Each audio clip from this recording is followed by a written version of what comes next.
G'day guys, how are we? Welcome to Talking Boxing. It is Monday, January 29th, 2024. And as they say, it's been a big week in boxing, hasn't it? I think last week we discussed who Tim Tszyu's potential opponent was, and we didn't really know that much by then. But of course, I think it was the next day or Wednesday, whatever it was. He now has an opponent. It will be Keith Thurman.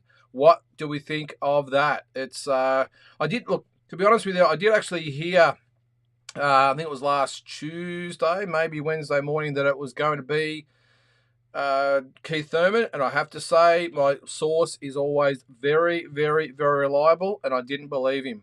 He said that it's going to be Keith Thurman. I said, you are kidding yourself. He said, just watch, and I didn't believe him. And of course, the next day, it's Keith Thurman versus Tim Tszyu. So there you go. So a few things going on. We've got some people in the chat at the moment. Kyle, champion. We'll get to you in a sec, mate. How are you? We've got a few different points you want to make there. What do we think of the undercard? I'm interested to hear your thoughts. Michael Zarafa is on the undercard to Tim Tszyu, Keith Thurman against Erizlandi Lara. What do we think about that matchup? Also, Rolly Romero and Isaac Cruz on the undercard as well. And Sebastian Fondora fighting for the WBC full 154-pound belt. What do we think about the Jai Apatow situation? We might actually discuss that last week, but if we want to keep going on about that. So a few different things going on anyway. But welcome to the show. As I said, it's January 29, 2024. We'll get to a couple of points there. Let's start with Kyle Champion. How are you, Kyle? Welcome to the show, mate. I'm seeing a whole lot of undisputed routes being mapped out, so bear with me because I'll post a few blueprints to undisputed throughout the chat. Wow, bring it on. If you've got any questions, comments, suggestions, whatever you want to put up there, then feel free. It's your show. This is Talking Boxing. So we've also got Mitch Cook in there. Evening to you, mate. Welcome to the show. So let's start with the card itself. So March 30, actually, before we get started there, let's start with Mitch. He's got a comment there. Americans seem to be giving it a bad rap. This is the Tszyu Thurman show. Actually, before we get into it, so if you don't know, and I'm sure you do, if you're a boxing fan, I'm sure you're all over it. It is Tim Tszyu, Keith Thurman in a non-title 155-pound catchweight fight. So the reason it can't be for the WBO 154-pound title, of course, which Tim owns, is that Keith Thurman is not rated at not just 154, but also 147, where he was the former world champion. He hasn't fought for 2 years, and so it's very, very hard, even in this day and age, with all the shenanigans that go on with sanctioning bodies, and we'll get to that soon too, actually, with our old mate Jamal Charlo. Even in this day and age, with all the things that go on, they could not get this past the public. And I do applaud Team Tszyu, who just said, look, we just want to get it on. We understand options are limited. We're only 8 weeks away from the fight or from the event. Excuse me. So let's just get someone of note. To Tim's credit, he just said he wants to fight anyone that's out there, the best that's available. I know there's been a lot of backlash about Keith Thurman as the opponent, but you've got to put it in perspective. Early in the year, PBC have got the date. Tim is obviously penciled in to be on that event. I probably would have had Lara and Zarafa in the background, as with Romero and Cruz. I would have had it there as well. The Fondora fight, just a bit of a bonus. Now it's for the full belt. But so you've got to put all that in perspective. And so I have no problems with it at all. Look, I will say I'm not overly excited about Keith Thurman as an opponent, only because, look, we haven't seen him in 2 years. And the last time he fought was at 147. So, yeah, it's just nothing against him, by the way, or his team. No limit, not even PBC. Just no one out there at the moment. I'm not quite sure what happened with the Erickson Lubin situation, but I'm inclined to believe, I'm inclined to believe him as well. I was going to say I'm inclined to believe Team Tszyu all the way, but from the people I've spoken to that actually know a lot about Lubin, he's not the type of guy that will shy away from a fight, especially a big fight like this and a big money fight, pay-per-view, main event, all that sort of stuff. So, but I think it's a matter of saying that both teams are right, because there's no way I would have, I heard Glenn Jennings talk on Friday and on a couple of different platforms. There's no way that Glenn's the sort of guy that will let's just say, bend the truth or whatever. So I completely believe him, but also on the other hand, believe Lubin side. But anyway, all right. So Americans seem to be giving it the bad rap. But I'm pretty pumped for the PBC Zoo card. Most fights seem predictable, but all have some interesting storylines and lead to good future bouts. I'm with you, Mitch. If I just broke it down, it was just Tim against Thurman in the main event, and it was just a so-so undercard, which you sometimes get on these events. I must admit, I wouldn't be overly enthused. I'm more looking forward to the actual card. Well, actually, I'll tell you what I'm looking forward to. First, I'm looking forward to the fact that Tim Tszyu, he's been itching to get over to the States, or more specifically Las Vegas. So I'm pumped that he's going to be on the biggest stage of all. T-Mobile Arena. I know at the start, I think they might have said it was going to be the MGM. It's T-Mobile Arena. Main event, pay-per-view card, and that's great. But I'm also really keen to see Michael Zarafa on the undercard. How does he handle the bright lights? World title, WBA belt. Could not get a better opportunity to win a world title. Let's face it, Lara, 40 years of age, hasn't fought for a couple of years. He's not going to get a better opportunity. If he can't beat Lara, well, we're wasting our time, I think. So I'm intrigued to see how he's going to handle that. As I said, big event, T-Mobile, all the rest of it. Lara's a seasoned campaigner. How's he going to handle it? I'm excited by Romero and Cruz, I will say. I think that'll be a really entertaining fight. Not so much Fundora when it was just going to be for the interim title, but now it's going to be for the full belt. I'm excited by that fight as well. So we've got 4 really good fights. And I suppose even if you look at the Tszyu-Thurman fight, Thurman, I'm pretty sure, we're talking probably 4 or 5, 6 years ago, whatever, before he lost to Pacquiao, was probably in the pound-for-pound top 10, welterweight world champion, so he was the man. So based on that, I see him as a good scalp. The only issue I've got is that we haven't seen him for 2 years, and we haven't seen him at 154, let alone, it's 155. So that's probably where my curious thoughts come from. But anyway, we'll see. But on that, Mitch, yeah, they are. Look, I was on the round table on D-Style boxing on Friday morning Australian time, and it was interesting to talk to them. Obviously, they wanted me on because being the Aussie voice, and not just with Tim, but also Michael Zarafa and also Liam Wilson. Lots of stuff going on, so they wanted a bit of an Australian flavour on there, and it was interesting that I told them what I just told you about how I feel about the card, and the feedback was, let's just say, a bit icy. And that's why it's like us fight fans in Australia, it doesn't really matter. We would have paid $60 or whatever it's going to cost just to watch Tim. But have Michael Zarafa on the undercard, I think is even better. Their response over there is, you have to be kidding me. This cannot be for a pay-per-view. Now, you got to remember, they look at things a little bit differently over there in the States. We've got Tim Tszyu as our superstar, Michael Zarafa, maybe if you want to call him your superstar. A little bit different. We're all excited about that. They're just the mecca of sports over there. So they get these events all the time. They've been asked to pay a lot of money recently for a lot of pay-per-views. I think they're looking at a little bit of pay-per-view fatigue. So you can tell why a lot of them are excited by the Amazon Prime pay-per-view deal. We're expecting big things for the first event. I think a lot of them feel let down. Having said that, I think they are keen to see Tim Tszyu under the bright lights in Vegas. So I get that as well, but not the level of enthusiasm they see here. They don't rate the Lara Zarafa fight at all.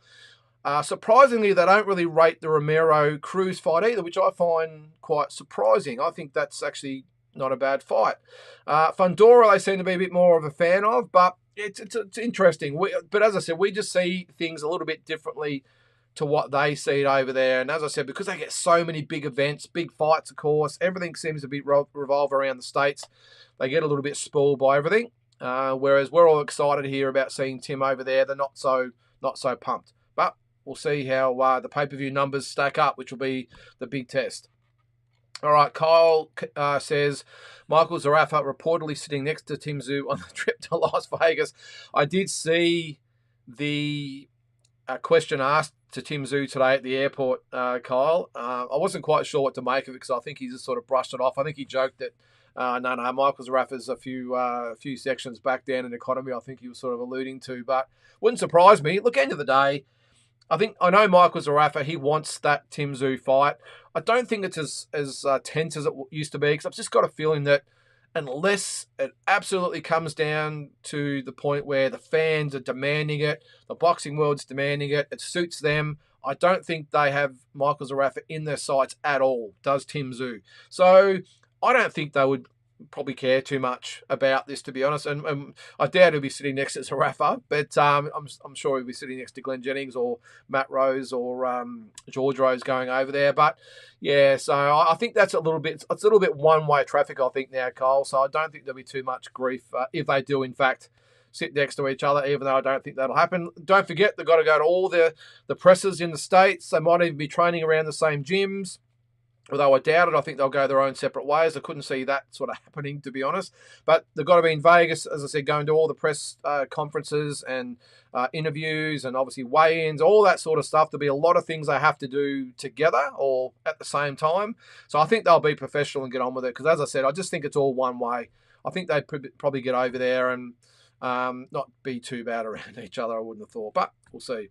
Paul says, so the WBC have stripped Charlo. They certainly have, Paul.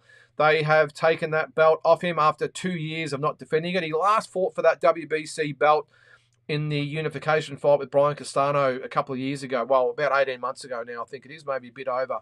So the WBC have stripped him.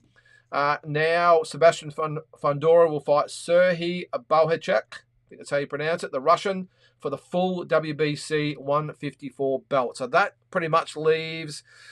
is it the WBA that is now Charlo's, and all the others will be fought for? Actually, it might be the WBA, might be vacant as well. I can't remember. But either way, he's not the undisputed anymore. I'm going to go out on a limb here and wouldn't be surprised if we don't see Jermell Charlo again. And if we do, on a really scaled back type of fight. I don't think he fights Tim Tszyu. I think that's done and dusted. I'm pretty sure even Tim might have mentioned it today that he doesn't think that'll happen. I just don't know where Jermell Charlo goes. He's such an angry guy, isn't he? He's always angry.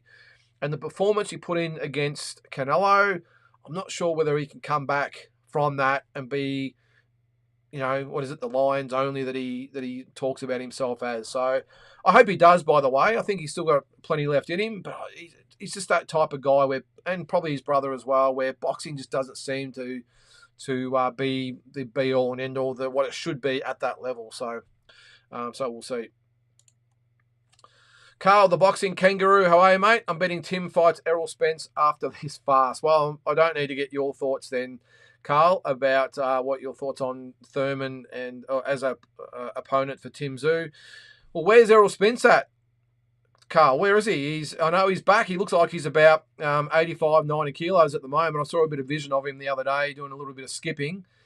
He looks pretty big, really big. Now, what's he fight at? 147, which probably means outside the ring. I've heard he gets up to about 185. And that's probably when he's still doing some element of training. It really looked like he'd done no training since the Crawford fight. And if he normally walks around sort of in between fights at 185, wouldn't be surprised if he's 200 at the moment, maybe even a bit over. He looked big. Good to see him back, though, I will say. Obviously, he's had a lot of dramas, physically, mentally. He's had the eyes, of course, the car accidents and everything else.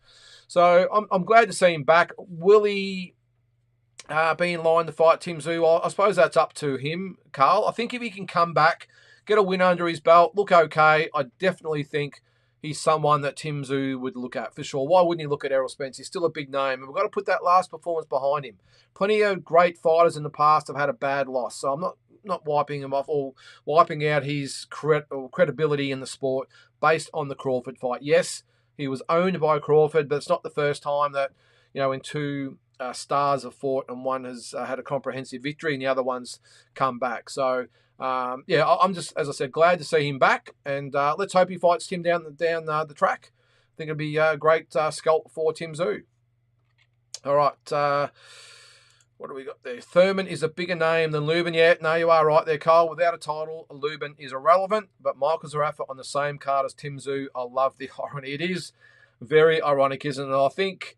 I think you would have Team Tszyu and Team Zarafa both behind closed doors having a bit of a laugh about, can you believe it's come to this after all that's come and gone, and the water under the bridge, and the back and forth, and they were supposed to fight, and it fell over, and then all the shenanigans that have happened since then. Can you believe that they're both going to headline a card in Las Vegas? Now, I know Michael Zarafa will probably get sort of lost in this, especially in Australia. I think he probably deserves better than that. Having said that, Tim is 100% the star of the show, and I get that, but I just have a feeling that Michael Zarafa, I love him, I hate him, is just going to be sort of forgotten about a little bit. And I hope he gets a little bit of media back here in Australia because, as I said, like him or not, or love him or hate him, he's still headlining a card, or co-head. Well, he's not co-headlining, is he? He's about 3 or 4 down the pecking order, but you get what I mean. He's in Las Vegas at the T-Mobile on the same show as Tim Zhu, so I'm sure he'll get a little bit. I don't think he'll get anything in the States, unfortunately. Speaking to the guys in the boxing media scene in the States, they don't really know much about Michael Zarafa, and if they do, they don't really rate him, which is probably a little bit unfair. But that's boxing. You have to earn respect in it, and the only way for Michael Zarafa to do that, of course, is to win that WBA belt. Can he do it? I'm really interested to hear your thoughts. Let's see some of your comments there. Can he beat Lara? That's probably one question. We've got Carl's response before about the farce of Tim and Spence. What are your thoughts about that as well? Because it's mixed feelings for me. It really is. I agree, though, Kyle. Thurman is a bigger name than Lubin, and that's maybe why they chose him over Lubin. I don't know.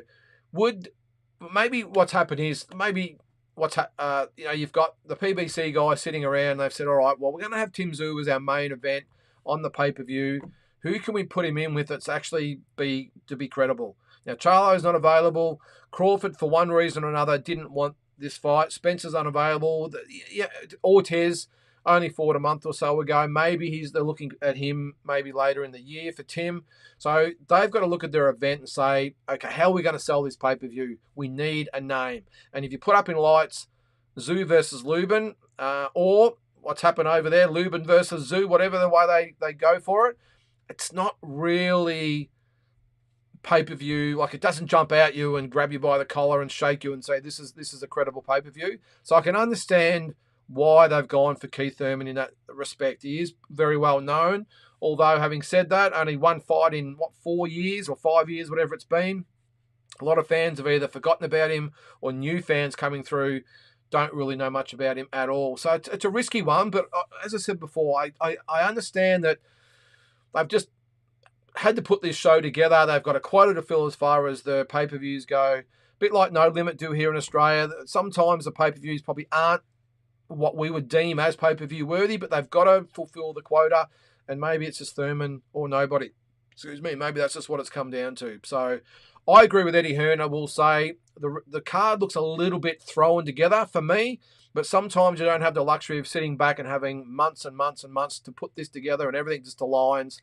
I think they've just said, look, we need maybe the main event by itself doesn't measure up. So if we're going to put this as pay-per-view, we have to have it as a event and a card full of fights rather than just base it around that one fight. It goes to show their faith in Tim, though, we'll say, when they've got Thurman versus Zhu. I think that's a bit of a slap in the face to Tim Zhu. And I understand on the flip side that Tim's probably not a big name over there, and they see Thurman as that big name, although I would think even now Tim is a lot bigger name than what Thurman is. But anyway, to almost market it as Thurman versus Zhu, I'm not quite. I think that has almost the reverse effect of what they want. I think people look at that and go, Thurman, is he still around? Whereas it had been Zhu, maybe it would have been the ones that knew Costa, or obviously the modern or the new age fans that know who Tim is. So it's, look, I don't know. Look, it's their event. They're the masters of it. They do this for a living, don't they? So, but there's just a few things that don't sort of add up. But I'm with you there, Kyle.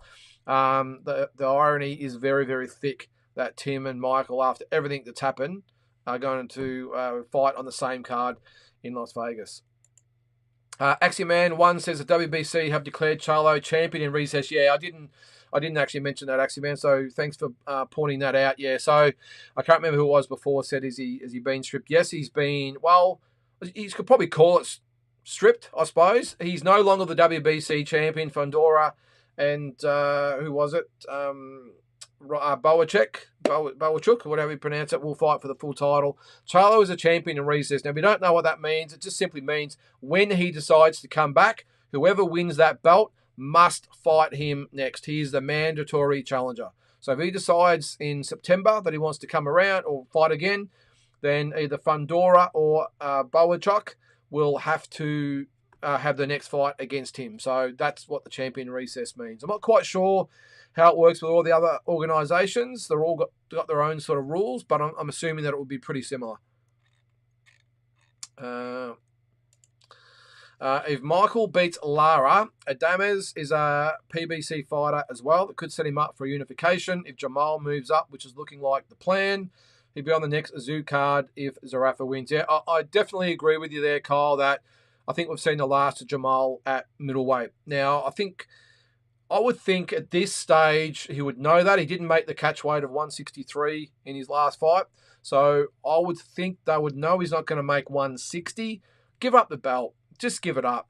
I can't understand why the WBC, especially having seen that he didn't make 163 in his last fight, and his next fight, which looks like being against Canelo, is at 168. I can't believe the WBC would not give him a please explain, an ultimatum to say you either commit to a defense, a mandatory defense in 6 months' time, or whatever it might be, or we're going to have to strip you.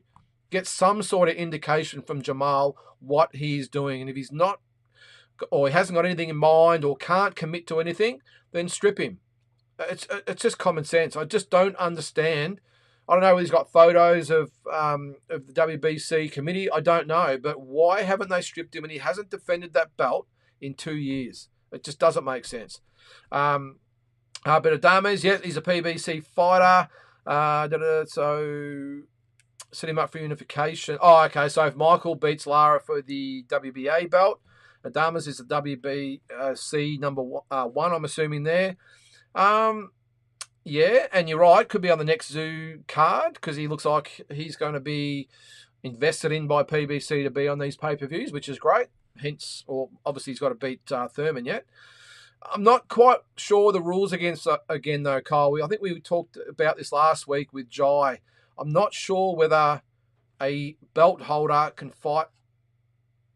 I'm just looking at that there. So Adames would have to win the WBC belt, or you're saying that if Michael beats Lara, he could fight Adames for the WBC belt as well. I'm not quite sure how all that works. If he's got the WBA belt, whether he can fight against Adames for a vacant belt. Adames would have to win that belt first. But anyway, lots of things can happen. Zoo versus Thurman sets him up for his next title shot against the winner of Fundora and Boachuk for the WBC on the same card. Yeah, okay, so you'd have, let's say Zoo wins, of course. Zoo versus, say, Fundora, let's say, for the...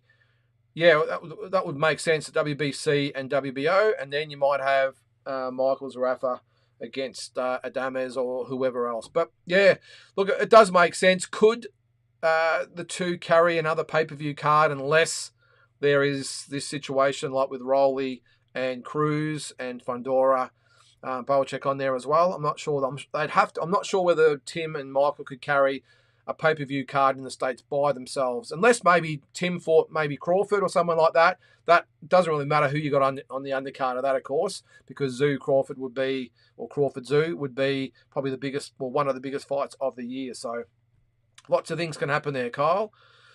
All right, keep throwing them at me, mate. We'll do our best. If the in the IBF, Kalke won the purse bid to fight Murtazaliyev, but due to Ramadan, Murtazaliyev is likely to miss setting up Lubin to fight Kalke in Vegas in April. Okay, all right. Now that makes sense. Okay, so the IBF 154 belt would be Kalke and Lubin for the IBF belt. So that would mean who's got the WBA then? That's still with Charlo, isn't it? I'll lose track of all these belts, to be honest. So, but yeah, it does make sense there, Cole. Keep throwing them at me, mate. We'll keep discussing it. If anyone else can make sense of it, let me know. I get it there, Cole. I'm only sort of taking the piss there. But yeah, so many intangibles going on. But that does make sense. Tim beats Thurman. He fights, yeah, you're right, the winner of Fundora and Boachuk, all these different Russian names. So that would make sense. And you're right. Or Michael could defend if he wins that WBA belt. Could defend against, obviously another middleweight challenger. So yeah, lots of things to or a lot of water to go under the bridge. Axioman says, I heard over the weekend that under the WBO rules, even though Tim's fight is a non-title fight, if he loses the WBO belt is vacated. Seems ludicrous. Well, I would think that too.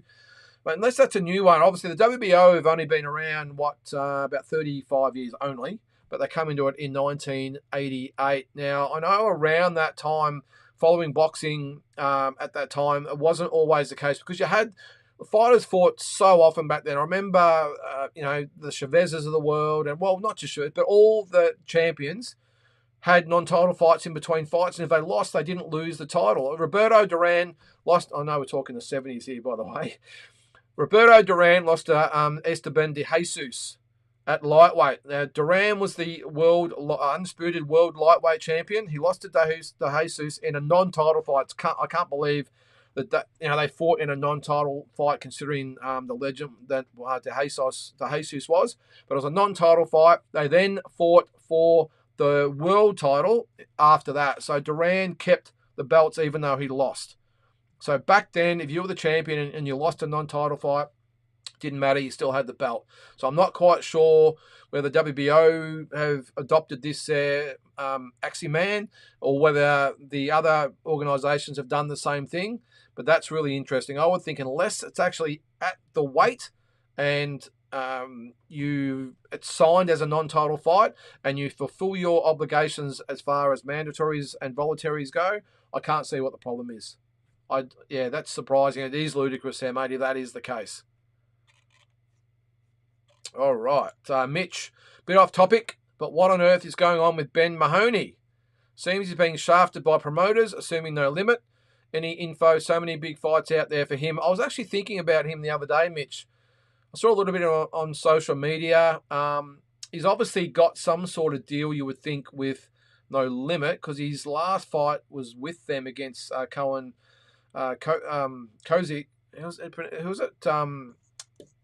Cohen, Kazudia. Is that how you pronounce it? Yeah, whoever it is, I'm talking about there, Cohen.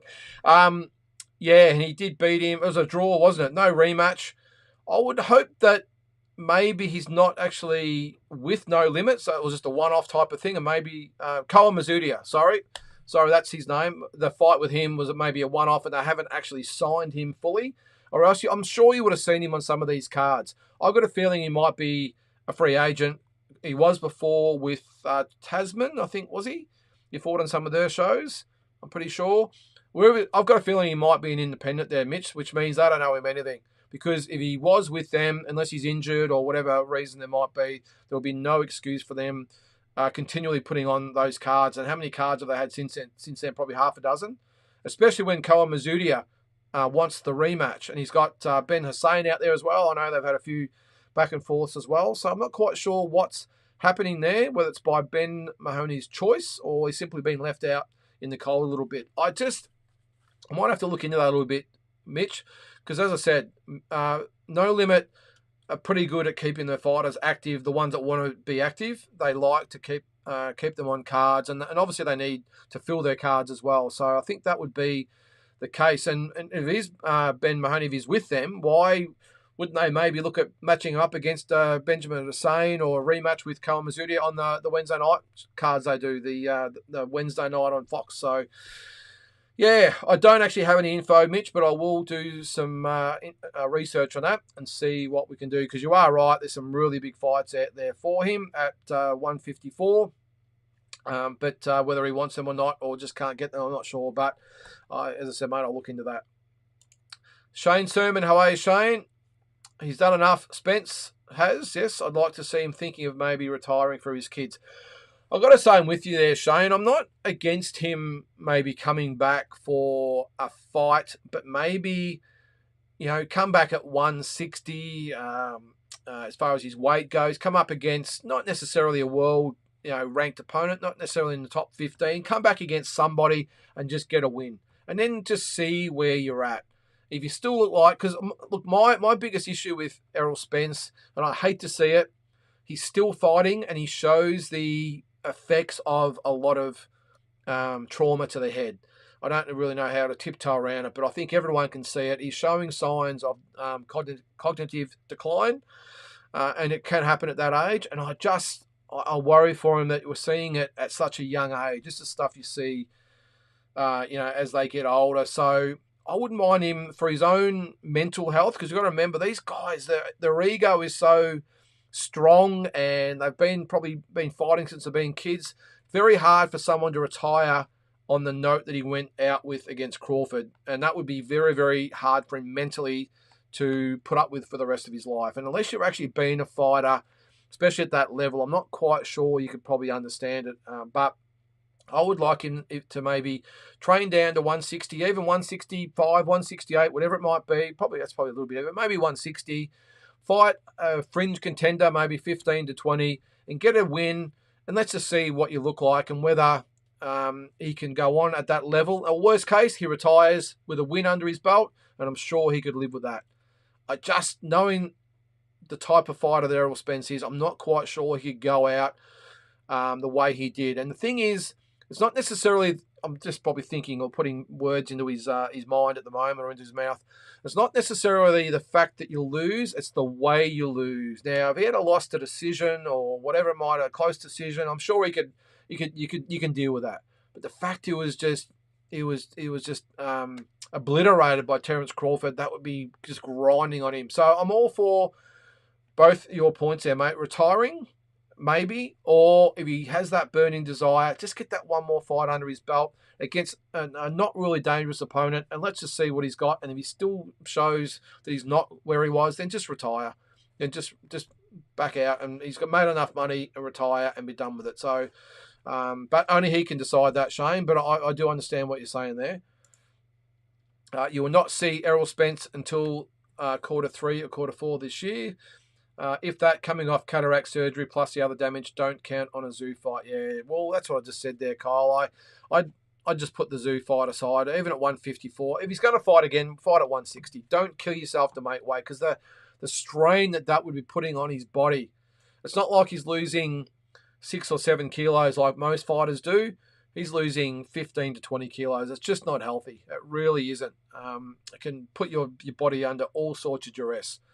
So, and the thing is, when you're like really, really badly dehydrated, which is what you got to do when you've got to cut so much weight, you cannot rehydrate that quickly. And then what that does to your brain is not good. It pretty much starves your brain of obviously fluid, what it needs, and then add that with getting punched in the head, just not good. But anyway, I'm with you there, Kyle. I don't think we'll see the Tim Tszyu fight unless something miraculous happens, but we'll see. Ben Mahoney's next fight, in my opinion, is Nikita Tszyu. That and Wade Ryan is all that is left domestically. I don't think it's going to be Nikita Tszyu next, Kyle. My mail, I won't divulge where I've got it from, but I've heard that it could be, let's just say it's a former opponent that's in the mix for Nikita Tszyu for his April pay-per-view. So keep an eye on that one. Wade Ryan, yeah, well, it depends if Wade Ryan's 154, isn't he? So he's fighting Takeshi Inoue on March 18. That is in Tokyo. So that probably won't happen. Let me just bring up the ratings, because there are, I think, what about a Joel Camilleri? That's probably another one. I don't mind that fight. I'm going to bring this up and I'll bring you guys in just quickly while we're going. Where's my webcam? Right there it is. Looking at our schedule. Ratings. National. Sorry guys, I'm working around a microphone and a light here. Where's that? National. Alright, so let's go down to 154. So you got Ben at number 1. Cole Mazzutia makes sense. Does Dylan Biggs make sense? I reckon that's not a bad fight, although Dylan will probably want a couple of wins under his belt.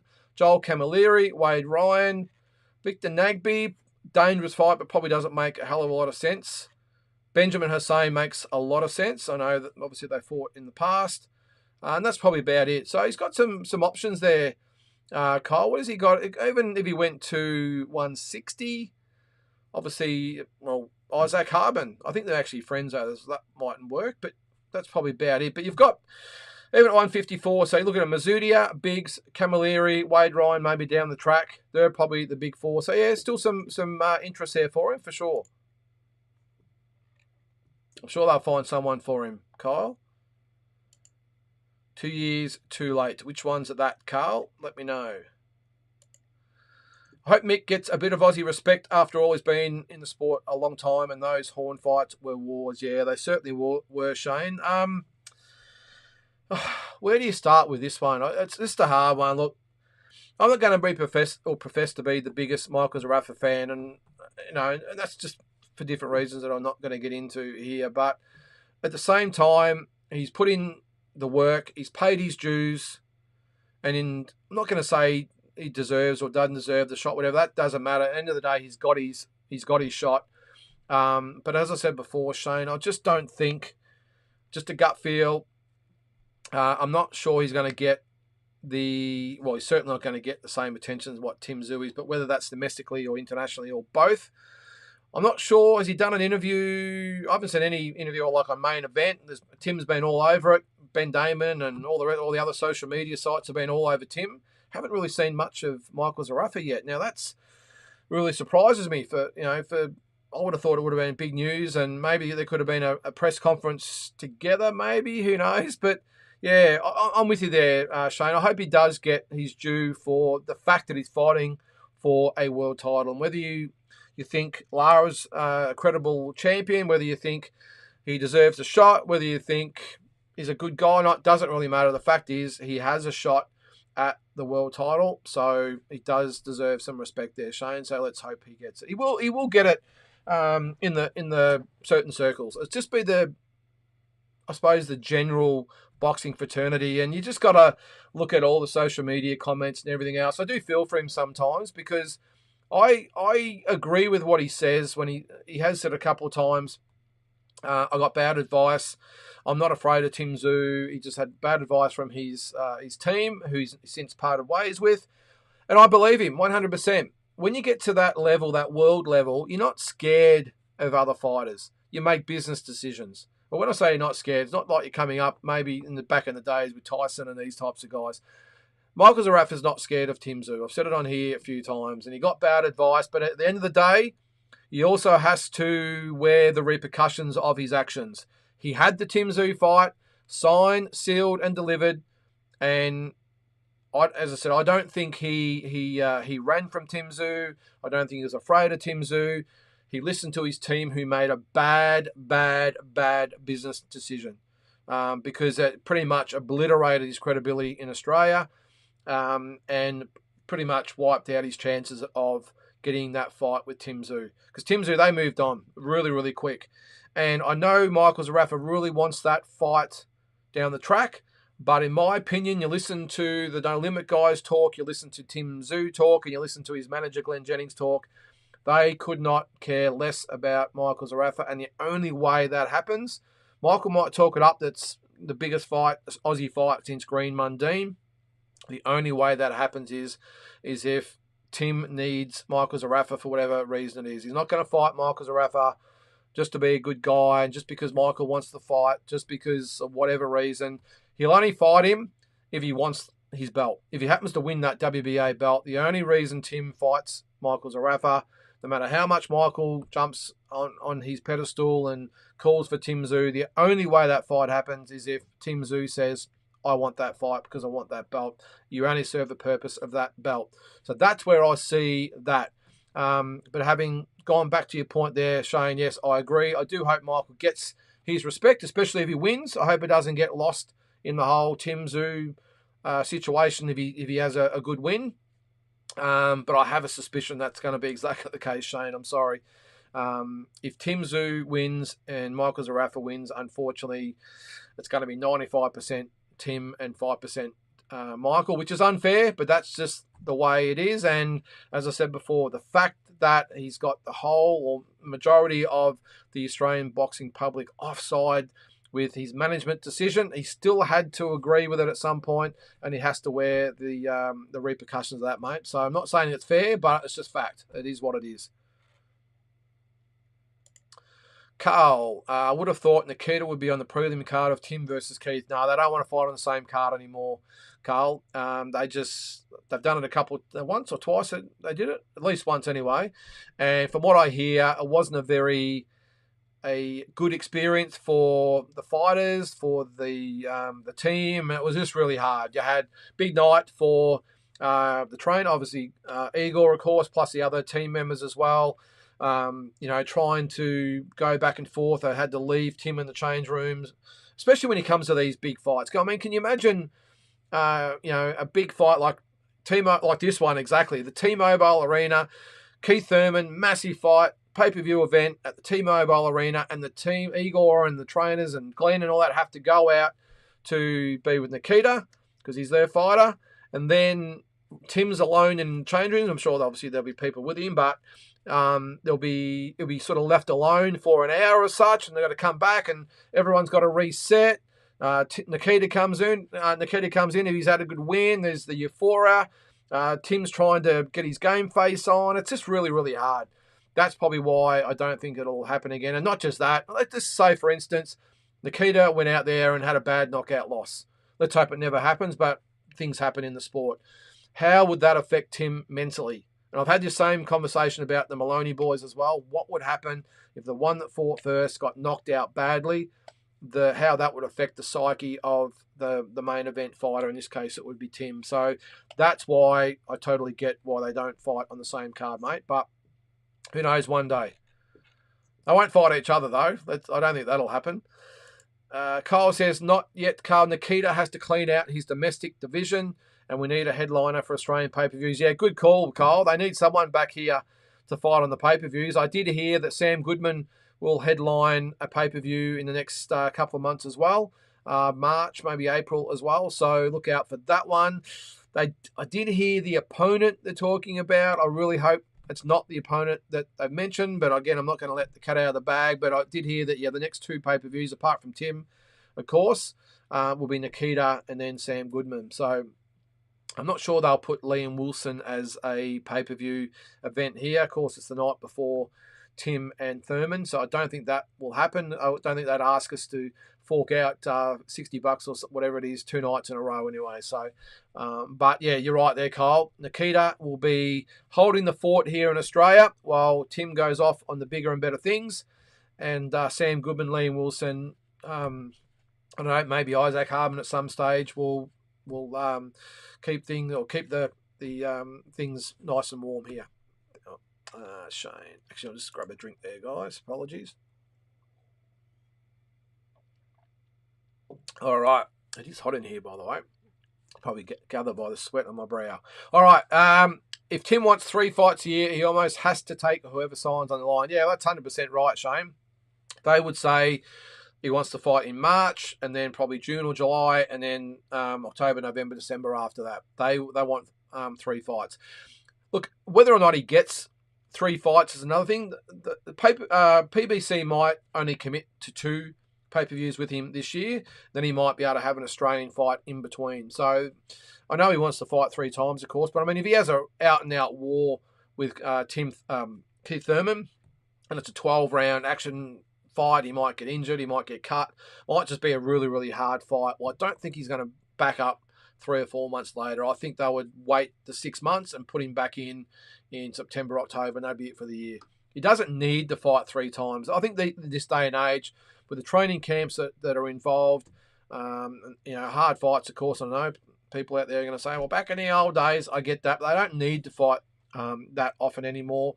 And the training camps, these are 8, 9, 10-week training camps. They're tough. We only see the fight themselves. We don't see the 2 to 2.5, maybe 3 months training camps that go into it. And then you've got the month to recover. Don't forget that comes into effect. So even if you have a 2-month training camp and a month to recover, there's 3 months right there. And then you've got to start training for your next fight, which is another sort of 8 weeks after that one. So it's not a matter anymore of just fighting regularly. So I'm all for no dramas, him fighting just twice, Shane. But yeah, you're right. If he does want to fight 3 times, well, he's going to have to pretty much fight whoever is available at the time by PBC. Carl says, Keith's going to kill Tim with inactivity. Now, it's an interesting one, that, Carl. Keith Thurman has had a lot of inactivity in the past. Actually, when he comes back nice and fresh, he actually doesn't look too bad. His last fight, I think, was Barrios, I think, wasn't it? He actually looked really good in that one. That was 2 years ago, of course. And Barrios has obviously gone on the bigger and better things since then. So I think Keith will give Tim a good fight. Now, when I said earlier that, the blood pressure is not sort of pumping at the moment with excitement about the actual fight, I stick by that. But that's not to say that it's an easy fight for Tim. I'm just struggling to get excited about it at this stage, just because of Keith Thurman's probably standing in boxing at the moment and the inactivity. At no stage would I think that Tim's going to have an easy night. No way. I think Keith Thurman gives him a good fight. Having said that, I still think Tim stops him in 7 or 8 rounds. But this is an elite fighter back in the day, and that's what I said earlier too. Like, I don't really know how to feel about it, because if this was an active Keith Thurman who was now campaigning at 154, I'd be going, this is a great fight. The fact that he's never fought at 154 or 155 and hasn't fought for 2 years, that's the thing that just makes me sort of sit back and be a little bit skeptical. But I'm also excited about the fact that Tim's in Vegas, and it's going to be a great card to go. I can't wait. I'll be there. I'm going to head over. I'm excited about the event. I'm sure I'll get more excited about Tszyu versus Thurman as we get closer to the event. But I'm excited, as I said earlier, I'm excited about just the event as a whole, to be in Vegas, T-Mobile, and to have the 2 Aussies on the card and 2 good undercard fights on there. I think it's going to be great. Of course, we've got Liam Wilson the night before as well, so that's going to test me. I'm going to go to both fights. So when I get to Vegas, I'm actually literally going to get to Vegas on the day of Tszyu versus Thurman. So I'm going to go to Arizona first, watch Liam Wilson and Oscar Valdez, which I'm really looking forward to that fight too, by the way. So I'm going to go and watch that fight, and then I'm either going to drive, which is 4.5 hours, to Vegas on the Saturday, which is the fight day, Sunday, of course, here in Australia, or it's like a 45-minute flight. So, of course, it's easy to jump on a plane. At this day and age, though, with delays and everything else, I'm not quite sure whether I want to risk it, so I'm tempted to jump in a car and drive to Vegas, but we'll see. Glenn Jennings or No Limit, Matty Rose, George Rose, obviously they're probably on a plane still by now, but if you do watch this, I did hear Glenn say the other day that they'll probably have a chartered plane that they'll quickly shoot down for Liam's fight and come back. If you've got a spare seat, you know where to find me. Anyway, we'll see what happens. All right. Tim's current PBC deal is for 2 fights, so we're getting Keith and Errol is my pick. Yeah, as I said before, Carl, the Errol Spence thing, I think still has to play out. I still think it could be Crawford. I really do. I think this might be another reason why they want Keith Thurman as the name opponent in this aspect, is to maybe put some more eyeballs on Tim for that prospective Crawford fight, which might happen later in the year. So we might get this, depending on how the fight turns out. Let's just say that Tim does get the 7th or 8th round stoppage and does it with a minimal of fuss. Maybe body shots. We know Thurman is susceptible to body shots, so maybe Tim cuts him down with body shots. Thurman has his moments, but doesn't really do anything. Maybe a little bit like Tim's fights with Harrison and Mendoza, and gets through unscathed. And then Crawford says, "Look, I want to fight in June or July." That would be 12 months, pretty much to the day of the Spence fight. That would be the fight I think they would have, because you've also got to look at PBC as well, Carl. This is where the Canelo situation comes in with Benavides or Morale or Charlo, wherever these guys are. If they have these contracts, they need bang for buck. They need value for money, which is why I'm sure, just to get off track, I'll come back on this track, but getting off track with the Canelo-Charlo situation, I've got a feeling they've got a 3-fight deal, of course. They've had one. They've said, let's get this Charlo out the way. Going to keep busy fight for Canelo. Maybe they had the 2 Charlos penciled in before this even happened. Before Jamal Charlo's insipid display in the last fight. Maybe they had Jamal Charlo already earmarked. But then they've got 1 fight to go on that contract. I've got a feeling they've said, all right, take your Jamal Charlo or both Charlo brothers and get that out of the way, as long as we get the Benavides fight in September, so they get maximum return on their investment of Canelo. So that's what I'm thinking. So maybe getting back on track for this one, maybe that's what they're thinking with Tim Tszyu as well. Let's give him Thurman. Not all fights are risky, I suppose, but a minimal risk compared to others. He's a name. Let's showcase Tim Tszyu.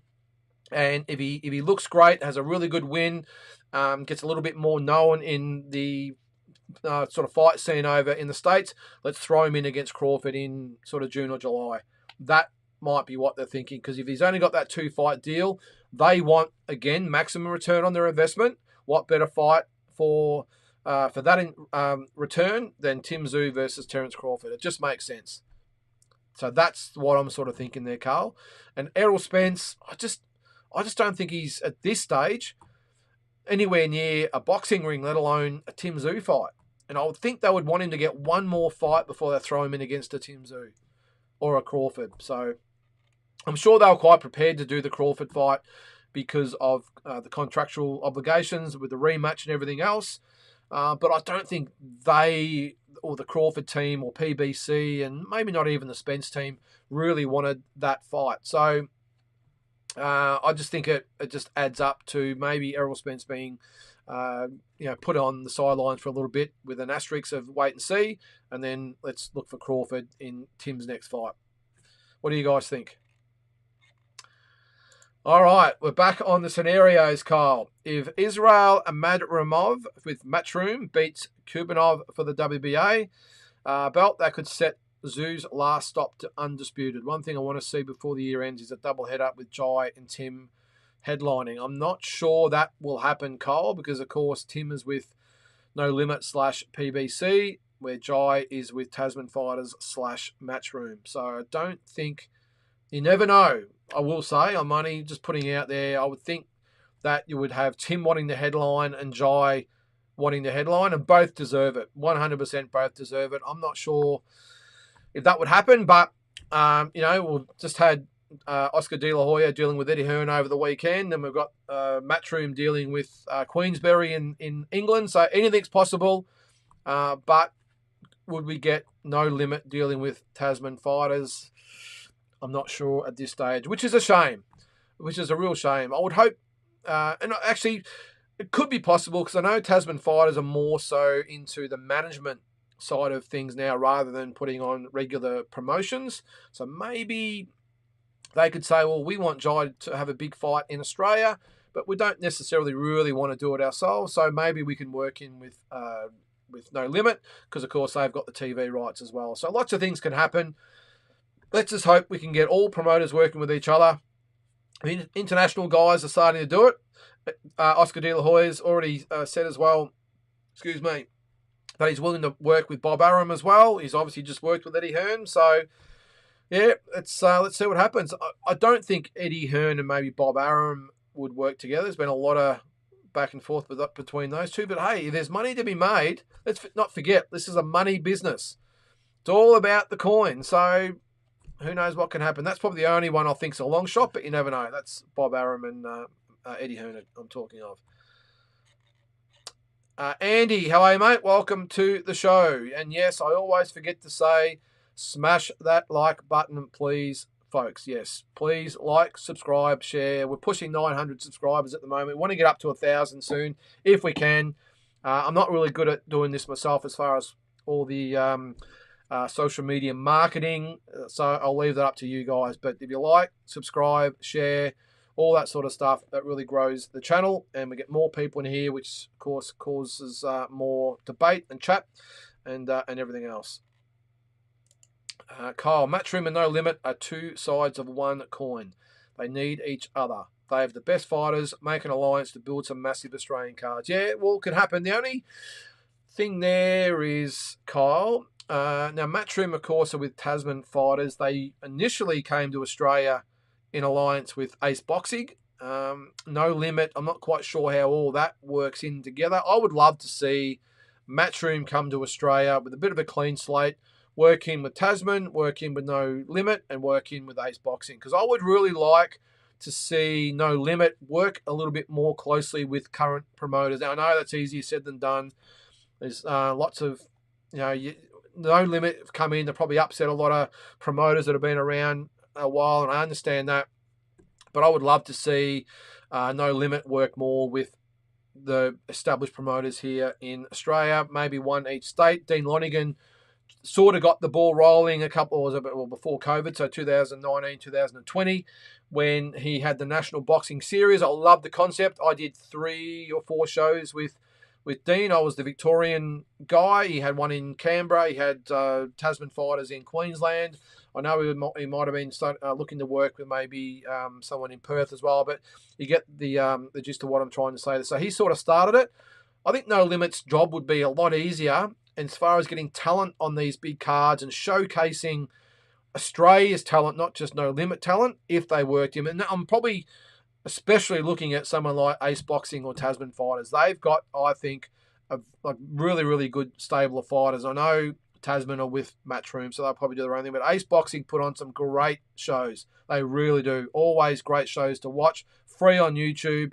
So they're doing their part for Australian boxing. I would love to see maybe a Will Tomlinson into the mix as far as the Victorian scene goes. They probably don't need anyone in the New South Wales because, of course, that's where they're based. Maybe Dragonfire in Perth. I don't know. Excuse me, I've got something in my eye there. So maybe that's something they could maybe look at down the track as well. Easier said than done, but I think that would be a really good way to put on even better shows than what they are now, especially with those Wednesday night fights where they're trying to build Aussie talent. So I don't know what goes on behind closed doors, I will say, with them. So there could be some words spoken. I don't know, but looking from afar, I would love to see it. Starvey, how are you, Starvey? Do you know if Estrada versus Bam is signed, and who do you think is going to win? I haven't heard that it's signed, Starvey. I did see that they're in talks to sign that fight. If they do fight, I would side with Bam. I think Estrada is probably on the downward side of his career. And I think Bam is the future of boxing in the lower weight divisions at that weight. So I would think Bam would beat Estrada in that one. Be a hell of a fight, though. It would be an awesome fight. But, yeah, I think, for me, Bam gets the chocolates. But if I hear anything, I'll let you know, Starvey. But at this stage, only talk from what I've seen and heard. Starvey, again, I want Virgil Ortiz to get a piece of Tim next. If it's not Bud or Mal, that's Jamal Charlo. So who do you think he needs to fight to get enough recognition for a title shot against Zoo after he is done with Thurman? Good question there, Starvey. Let me just bring up the world rankings. So let's have a look. Well, obviously it's got to be someone ranked. I'm pretty sure he's actually already ranked pretty highly, isn't he? Let's have a look. I'll bring you into it. Where's my webcam? Right there. Let's go down to 154. Where are we? All right. So I'm not quite... Actually, I'll just quickly go up and check when these are updated. January 1, January 13, January... WBO rankings are January 22, so quite recent. So only a week or so old. So they should be up to date. All right. So where is he? So he's ranked number 6. So it's got to be the WBO, you would think. Out of all those, we've got Josh Kelly. I mean, he's ranked number 1, but who's he beaten and who's he got lined up? I haven't said anything. Erickson Lubin, maybe he has to fight Erickson Lubin, but why would Lubin give up that shot? Although, as Cole before said, Cole K might be out, which means Lubin and Murta Zaliev might fight. So takes him out. Inouye, of course, is fighting Wade Ryan. I have no idea who Shlawa Spommer is. Spawner, whatever it is. I think Gorchet would be a good fight. Mendoza would be a good fight. Any of those sorts of guys, I think, would get him up. However, having said that there too, Starvey, he is with Golden Boy. I've got no doubt there's a few favours that go on between the big promotional companies and the fighters. I would think Virgil Ortiz has just simply got to keep winning. I would think that Tim Tszyu would see Ortiz as a future opponent. Good money fight for that PBC. I know that PBC, of course, not going to come into as a Golden Boy fighter. But, yeah, I would think, well, they've already said it, of course. Ortiz has semi-called out Tim.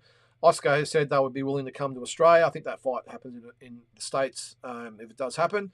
But I think Ortiz has just simply got to keep winning, Starvey. And I think then Tim would say, I think I want to fight this guy. If he can't get Crawford next or Spence next. Well, I don't think it'll be Spence. If it's not Crawford next, or maybe Charlo decides to come back, I would think Tim would seriously look at Virgil Ortiz later in the year. I don't think, unless he had to, he'd want to fight Lubin, just because Lubin's not really, I don't think, a massive name. So that's probably the way it happens, Starvy's just got to keep winning, keep in the rankings, and at some stage, I would think if Lubin fights Mirta Zerliov, he's out of the rankings anyway. In a way, who knows what happens with him. Tim's already fought him before. Xander Zayas, then that would be a pretty good fight. So I can't answer your question, mate, but he's just got to keep winning. Because I think if he keeps winning and looks impressive, I've got no doubt Tim and his team are already looking at him as a future opponent either this year or early next year. Adames is a WBC interim champion. Okay, now I've got you. I didn't know that. Yes, he is too. Yes. Jamel moves up. Adames gets elevated. Does he get elevated, though? Or does he get to fight for the actual belt? Is that the way it works for the WBC? You just get elevated? Okay, if that's the case. Then Zarafa could compete for unification with Adames if he wins. I would like that fight. I think Michael, if he wins, should stay right away from Janabek. Alam Kanuli, I never pronounce it right. I just call him Janabek. Stay away from him. He is a bad, bad man. But Adames, yep, I would fancy that fight if he can get through, and why not have a unification fight? So, yeah, I like that fight, Kyle. But stay away from Janabek. Beast.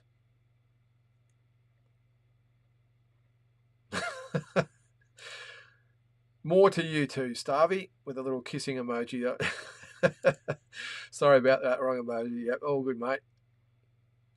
All right, Shane. Love watching Rolly's jive talk. He cracks me up, even made Tank laugh, but I think he's getting slept.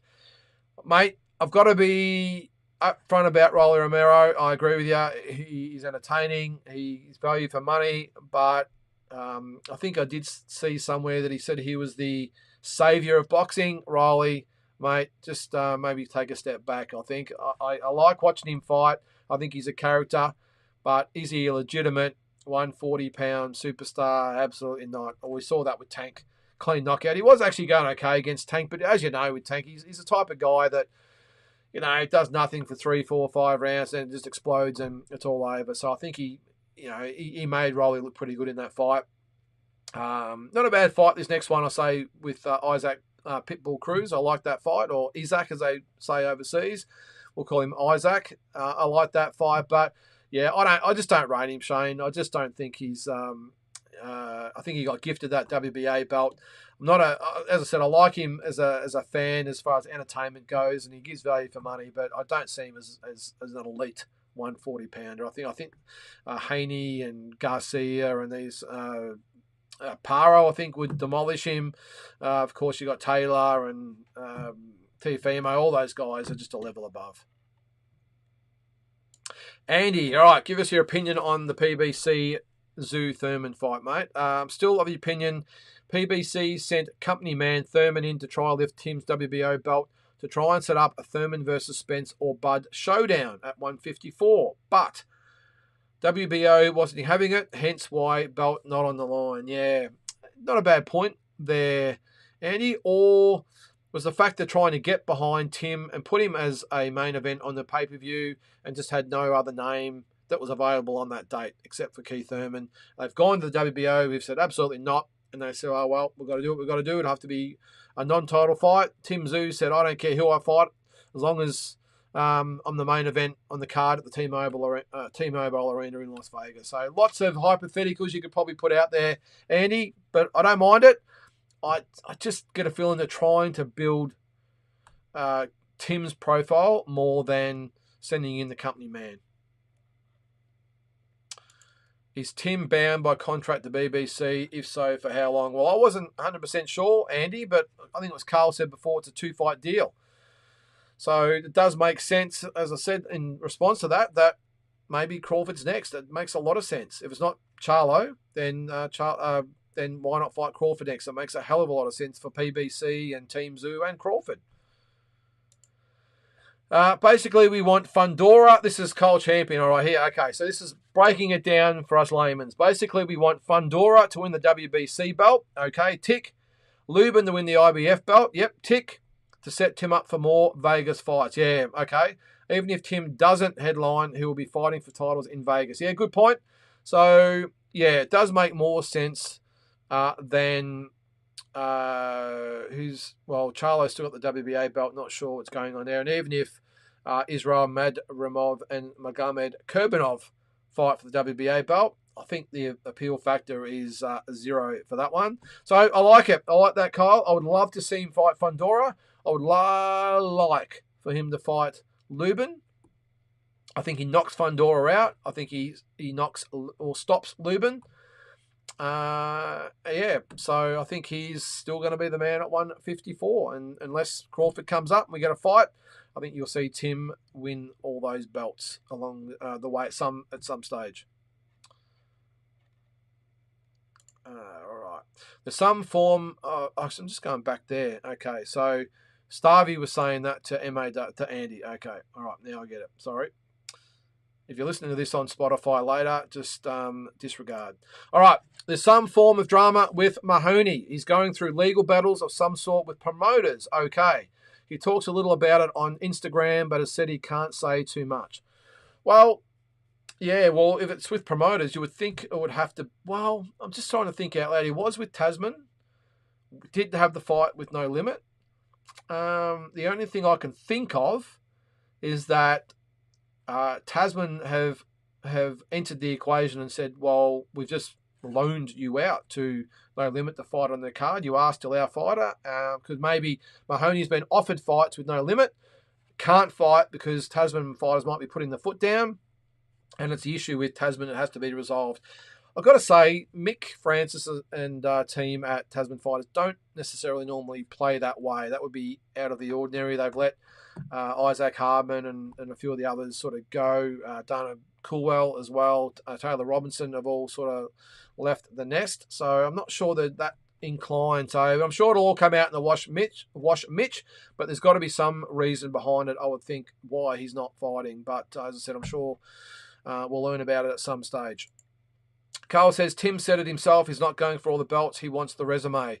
Well, I would back that, Carl. I haven't heard him say that, but if that is the case, I would 100% back that.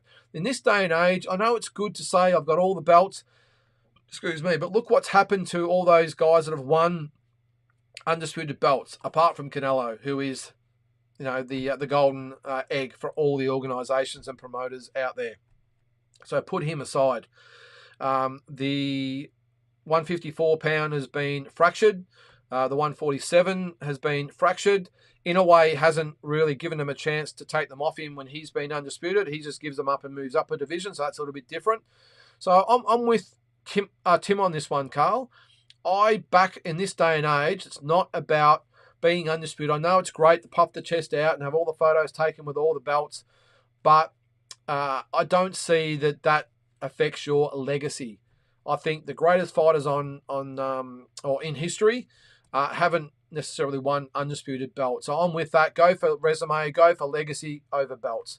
I don't think people really... Well, when you think about it, say we've got a Pacquiao or a Mayweather or Leonard, Hearns, all these types of guys that have won multiple weight divisions, I can probably reel them off. But you reckon the average casual boxing fan out there that just likes watching the fights really knows or cares, has any idea what belts all those guys had? And I'm pretty sure later in the career, well, I'm positive, Mayweather and Pacquiao especially didn't fight for belts. They fought the right fights at the right time, under their conditions, for big money. They didn't need the belts. I know Tim's nowhere near that at this stage, but if that is the case, Carl, I back him.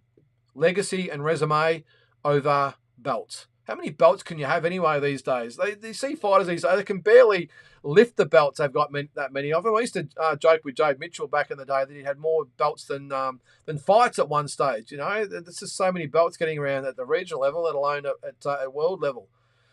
All right. Carl says, my pick is after Keithy gets Errol. Yeah, as I said earlier, mate, I don't think that's the case, but we'll see. Cole agrees with me. I bet you $50 it won't be Spence. I'm going to back you on the $50 here, Cole. I want a bit of that action too. Andy says, Virgil will be in there will be in there competing for one of those belts, though, no doubt. I think he'll definitely, if it's not Tim's belt, and what did we say, he was ranked number 6 at the moment. So, yeah, I would think, and he's ranked number 3 with the WBA. Who's to say, we didn't actually enter that in the equation, Kyle, who's to say that either Madrimov or Kurbanov step aside for whatever reason, whether it be money, weight, other opportunity, whatever, or just get bypassed, and the WBA comes up with some sort of fantastic excuse, and we see Virgil Ortiz fight either Madrimov or Kurbanov for the vacant belt, and then we might have, let's hypothetically, we might have Fundora with the WBC, Ortiz with the WBA, Lubin with the IBF, Tim with the WBO, and all of a sudden, we've got a unification series on our hands that is mouth-watering. How good would that be? Cole says, Virgil is very interesting, but we need to see the kid make proper weight first. He fought at catch weight last time. Was that catch weight, was it? You'll make 154, no problem at all, mate. So I won't look it up now, but okay, I'll take your word on that one. But I think that makes sense, that he might fight for the WBA belt. And if Golden Boy and Oscar say, hey, that makes more sense to have a unification fight down the track. If Tim maybe does get the Crawford fight next, what better fight for Ortiz to have than that WBA belt? And then we've got all sorts of big fights happening. Stovey says, what is the next dream matchup you are doing? Holmes versus Foreman is a good one. Well, it's more about, I think we have done Holmes Foreman in the past, Stovey, but the dream matchups are more past versus present. So the last one, of course, Crawford against Leonard. If you haven't seen it, check it out. I think someone actually sent me a message on YouTube, or one of them, having a go at me and questioning how I had the audacity to put Crawford in a dream fight with Sugar Ray Leonard. I would think that Crawford's done enough to warrant a dream fight with Sugar Ray Leonard to be in the same ring, but I suppose it's everyone's own opinion. I'm probably thinking if it's past versus present, Starby, maybe we go to the number 2 pound-for-pound fighter of all time. Might be Naoya Inoue against, I was thinking maybe a Carlos Arate or Ruben Oliveira, someone like that. Or if it is, say, at heavyweight, maybe we could get a Tyson Fury against a Larry Holmes or George Foreman, someone like that. But let me know. I'm taking your suggestions, but it's past versus present, not past versus past. So if you want to see Holmes or Foreman against the current day heavyweight, then let me know, mate, and we'll definitely put it in the rotation. I think we are going to do this week the talking point. I'm going to have Mike Altamura on the show, hopefully. And last one we did was where does Mike Tyson rank in heavyweight history? I wouldn't mind doing one maybe on where does Floyd Mayweather stand in world history, or where does Rocky Marciano stand? That's always a contentious point as well. Mike actually suggested one that I like is records, past versus present. How do they stack up? Does it really matter having 30 fights these days compared to 100 fights in yesteryear and that sort of stuff? But anyway, but that's a new series. We're going to do the talking point, so make sure you tune in on a Thursday. We alternate. 1 week it's the dream fight, 1 week it's the talking point. So but at Thursday at 7 o'clock, so make sure you tune in. Carl says Virgil is a beast. He's going to walk through a hell of a lot of fighters at 154. Yeah, I think he's the next heir apparent, Carl. It depends on what happens with Terence Crawford, of course, but Terence is not going to be around forever. So I would think Tim and Virgil Ortiz are going to be on a collision course at some stage. They are going to be the 2 fighters that everyone is going to be talking about at some stage. Jesus Ramos is another one. I was really big on him. I did think he actually beat Lubin, so he might come back into the equation as well. But I definitely think Ortiz and Tim Tszyu are going to be the big dogs at 154 for quite some time. What have we got? Let's see it happen. Virgil against Mendoza. Yeah, that's probably not a bad fight either, Kyle. I like that. Andy says, I must have missed whatever the emoji, he just blew a kiss at you. Andy, it's all good, mate. He just hit the wrong button. I don't think you can delete it on here anyway. Do you recall a young fighter from a few years back called Ben Cruz? What happened to him? I remember watching him. He was good. I don't. Asbot. Welcome to the show, by the way. Ben Cruz. Let me look him up. Let me have a look. Ben Cruz. Okay. All right. Okay. Well, we'll quickly have a look at his record. Ben Cruz, this is the one you're talking about, mate? 11-0. Okay, so give it away in 04. Okay, so King Benny was his alias. No, I don't remember him. Sorry, Asbot.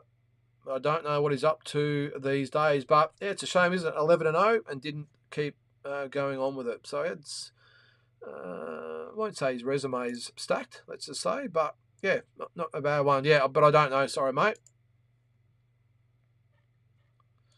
All right, got still a few to get through there. Virgil is a beast. Virgil versus Tim would be lit, no doubt. Two of Carl's active faves right there. I would love to see that fight. To change the subject, in bantamweight news, Jason Maloney needs to secure the Rodriguez fight for May 12th. That's the Kambosos and Lomachenko card. I wonder how they're feeling this week, the boys from Top Rank / there's Kambosos promotion. There's a lot of different promotions involved. The Ballot, I think. I'm not sure they're all involved.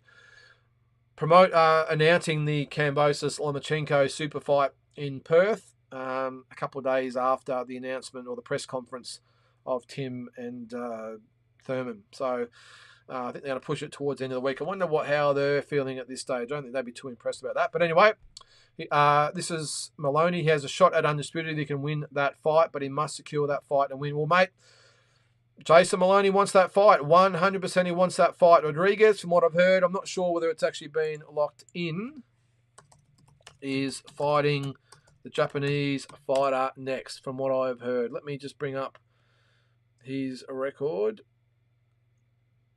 Emmanuel Rodriguez. All right. Oh, no, that's the different one. Sorry, guys. I'm just trying to find. There it is there. No, that's a different one as well. There's a few Emmanuel Rodriguez out there. I'm just trying to find the right one. Sorry, guys. Give me a sec. Manny, that's him. Puerto Rico's Manny.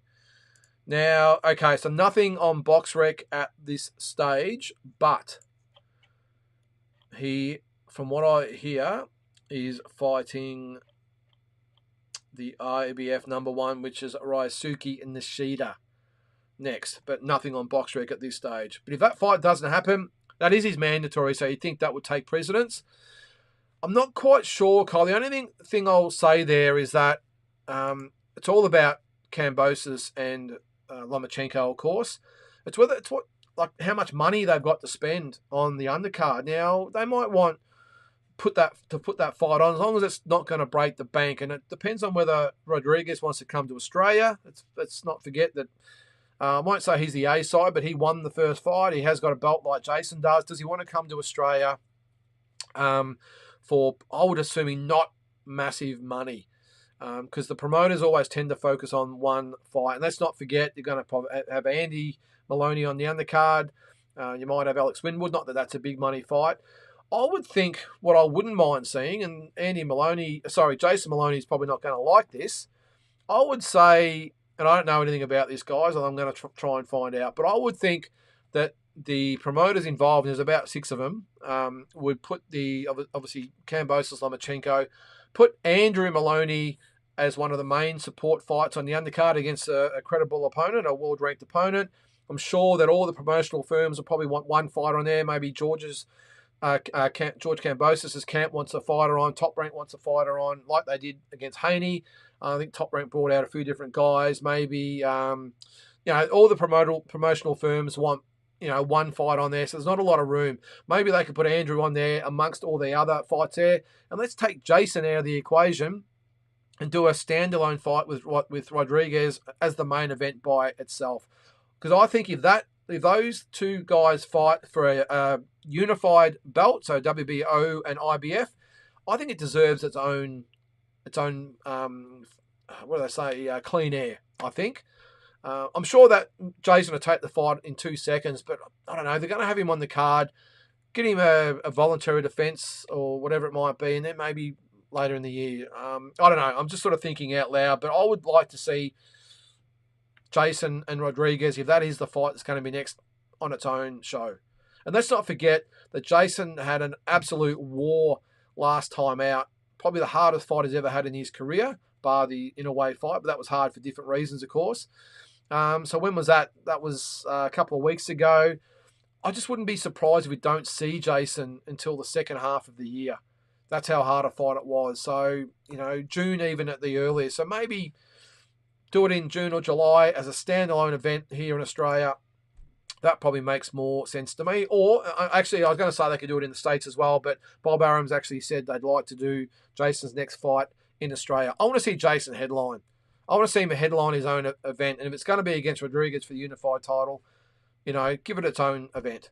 And put Andrew on the undercard in a nice, good fight against a top 10 or 15 opponent. Fill the card with the other fighters from the other promotional firms. Put Alex Winwood on there, and away we go. Andy says, Holmes versus Foreman are my toss-up number 3, number 4, all-time greats. To be honest, all things considered. I'm probably with you there, Andy. I think my number 1 and 2 would be Ali and Lewis. Yeah, Joe Lewis, not Lennox Lewis, Joe Lewis. And I've always said for me, Larry Holmes is number 3. And 4 could be a mixture of maybe a Foreman, Lennox Lewis, Evander Holyfield, I think is not talked about enough as far as an all-time great heavyweight. So I think he'll be up there. But yeah, I wouldn't argue with that. Holmes definitely number 3, Andy. And as I said, maybe a Foreman or Lennox Lewis or Holyfield at number 4 for me. But Foreman maybe just in front. Because let's face it, you're talking about all-time great heavyweights. Of course, won it the first time in one of the most devastating knockouts ever against Fraser. He floored him 6 or 7 times in 2 rounds.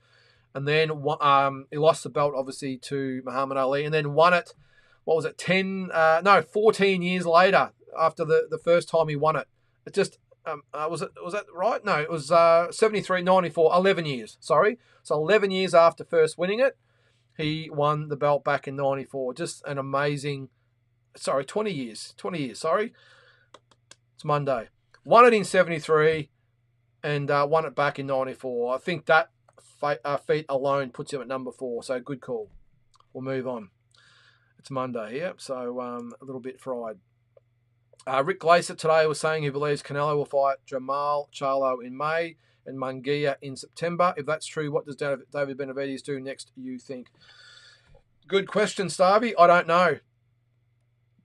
I think Oscar De La Hoya, if you ask him, he wants Canelo with Munguia in September. But I do get the feeling, as I said earlier, that PBC have maybe told Canelo, take the Charlo fight next if that's what you want. But our third fight in our agreement, it has to be Benavidez, and that might have been the trade-off. Munguia would be a really, really good fight as well.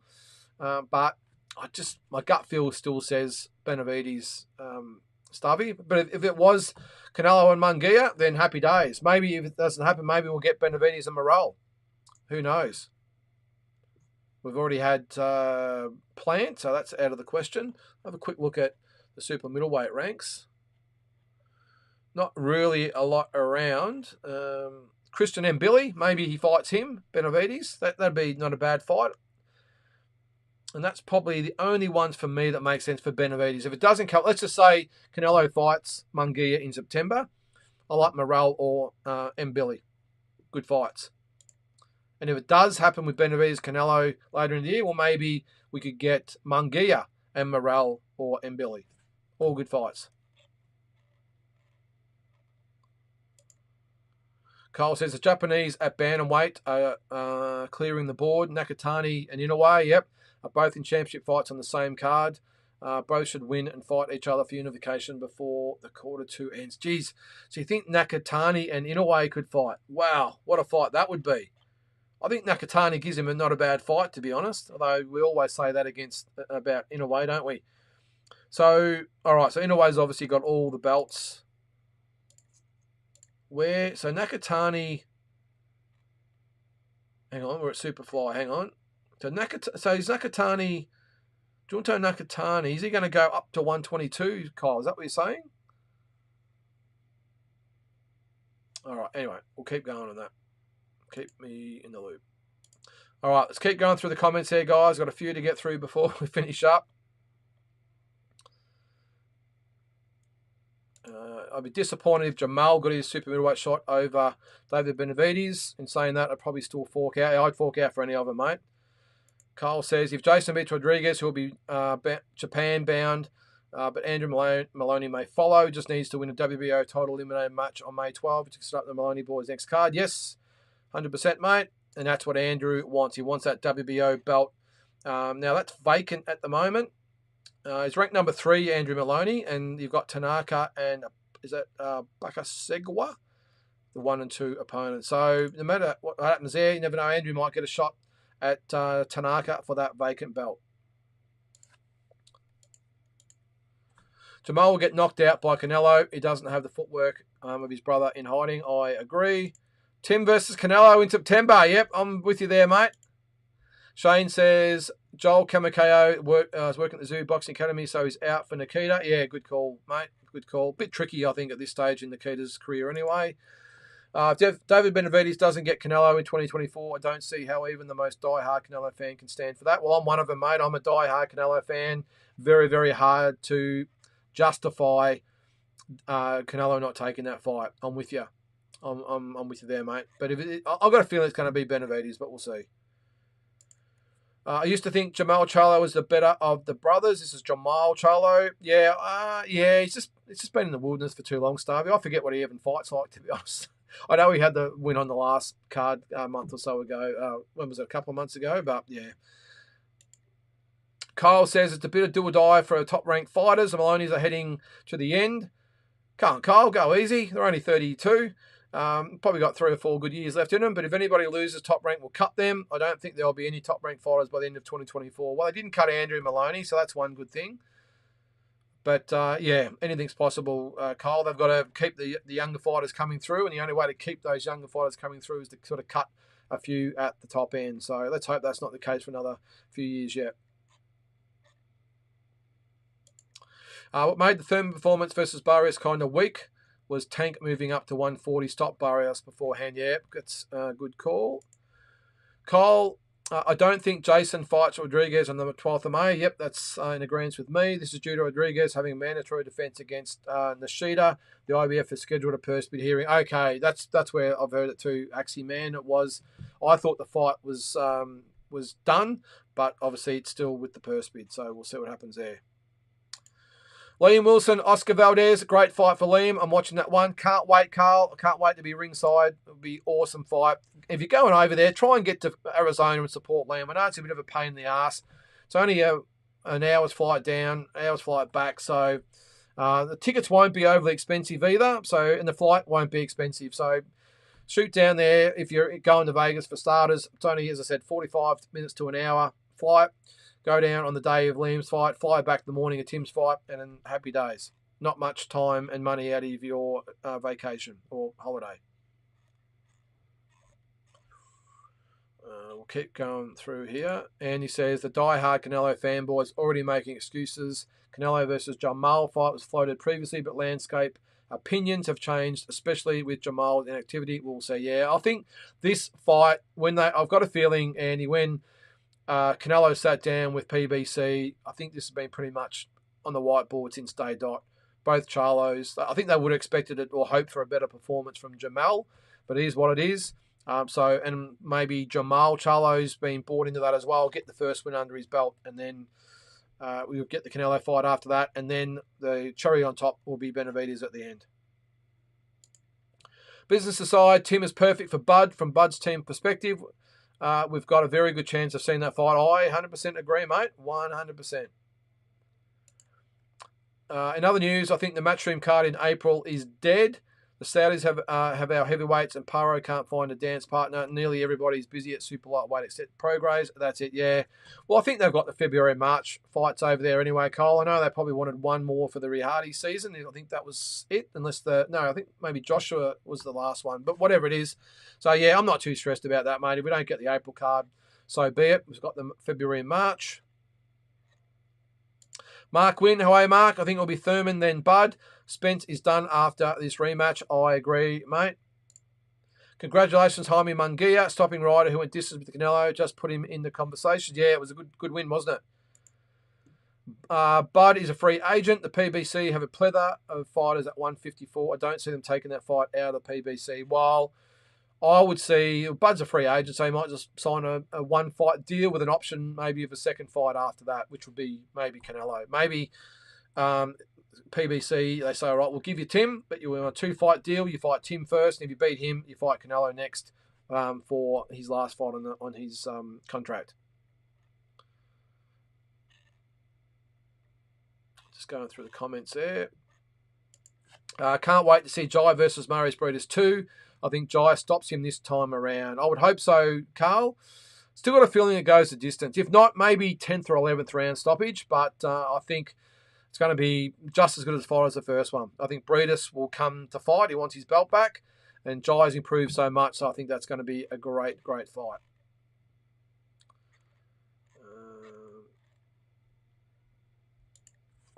I agree. Another great opportunity for Liam, but Valdez is a lot trickier than people think. When you watch some of these pre-set combinations, he got plenty of little change up.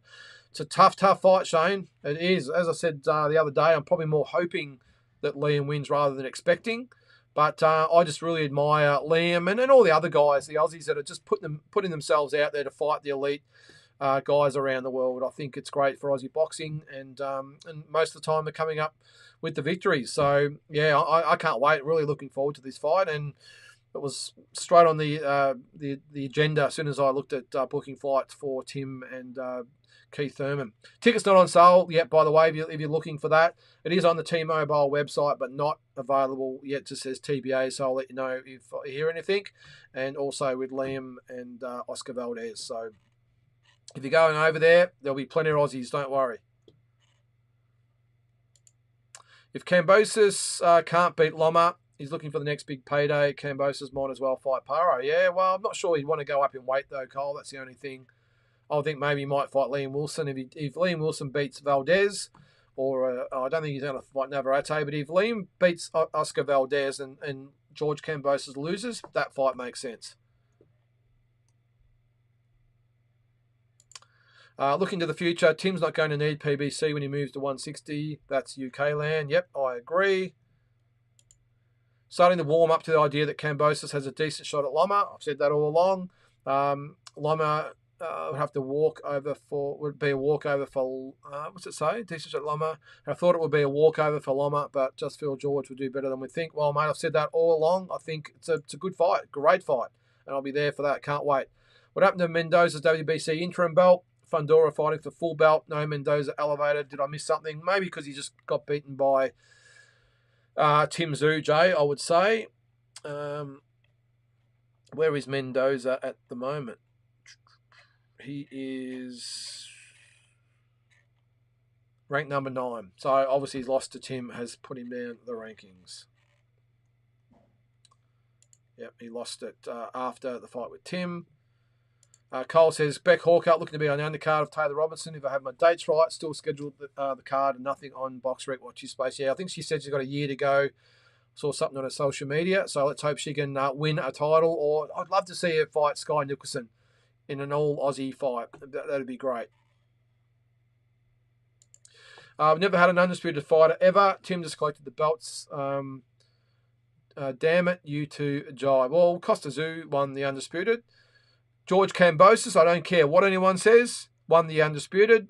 I don't care about this whole paper champion stuff. George got the WBC belt handed to him after he beat Lopez. So for me, he is the champion. So him and Costa would be the two undisputeds, if you ask me.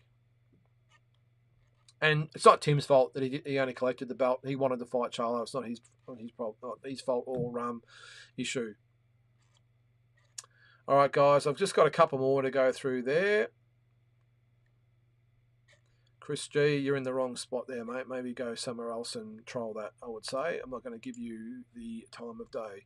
What happened to Sam RC? He was great, just went missing in action. What about Daniel Lewis? Good question there, Notorious Noid, it is.